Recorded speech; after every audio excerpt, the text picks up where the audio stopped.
Pareidolia is something that's well known in the Bigfoot world. It's a condition in which we humans see faces in everything. It's because our human brains always look for what's familiar. And it's a big deal to people interested in the subject of Bigfoot. But when we're trying to make decisions about a being that many don't believe really exists, it's become an instrument for skeptics and those on a particular side of an argument to use as a gaslighting tool. It's a way to invalidate others' perceptions. In essence, they use the term pareidolia to invalidate anyone who sees something they themselves don't see. First of all, do people see faces in the brush that aren't really faces?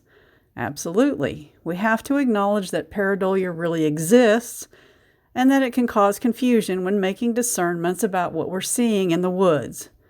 But not all instances of witnesses seeing faces are instances of pareidolia. Bigfoot hide from us pretty well with the use of a kind of camouflage, or what I refer to as stealth, because it's way better than camouflage. And every once in a while, researchers get a glimpse of this stealth and manage to photograph it. And in these photographs, faces show up.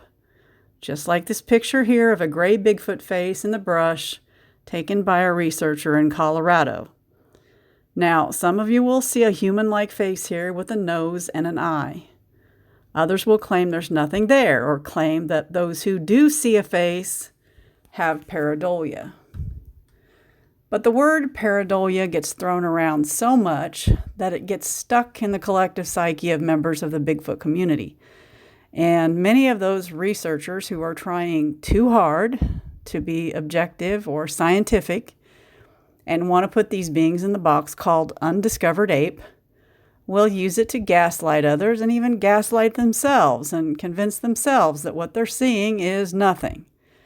Or they won't see it at all because their perceptions have been trained by a society that teaches us that certain things exist and certain things definitely don't.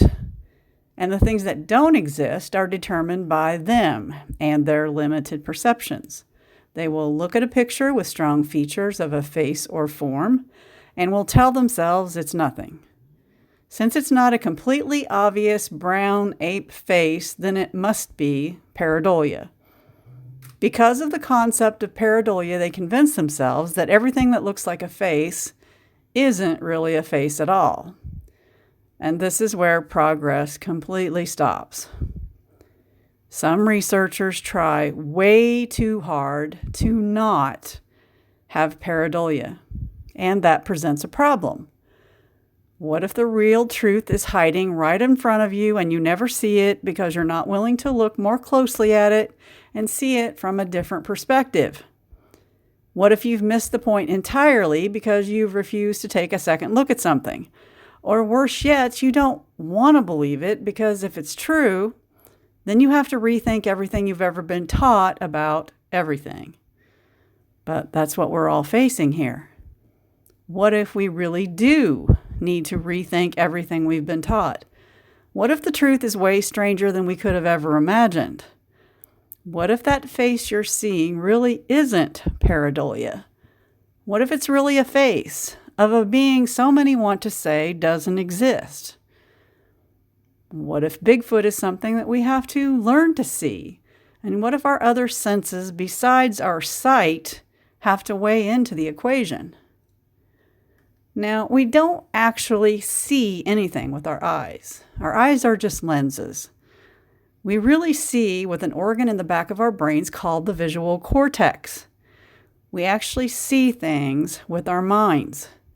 And all minds are different. All minds have different perceptions that have been created by different life experiences. We don't all see or perceive things the same way. We can't possibly. We're not designed that way. We see everything through perceptual eyes.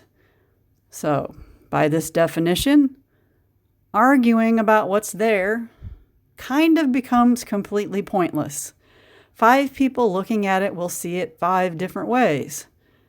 And there are just too many layers to reality to say one is right and the others are wrong. We humans have a huge opportunity to take an evolutionary leap here. We are entering a new era. We have the chance to learn to deal in possibilities of things rather than wallowing in negativity of thousands of years of indoctrination. For thousands of years, we've been told a story about what's real and what's not. The truth has been hidden from us. But some of us have gotten a glimpse of a new world of possibilities about what really exists in the world. And Bigfoot is one of those things, whether you want to believe it or not. Yes, pareidolia exists. But do we really want to give everything that label without really examining what we're seeing? Do we want to ignore a possibility just because it's uncomfortable or it doesn't fit with what science is telling us? Sometimes things are exactly what they look like. And sometimes if you don't see them, then maybe it's because you haven't caught up yet, and that's okay. Perceptions and opinions vary. But all of this is happening to teach us all something, so let's try not to miss the lesson. All I'm saying is let's just be careful what we're dismissing here.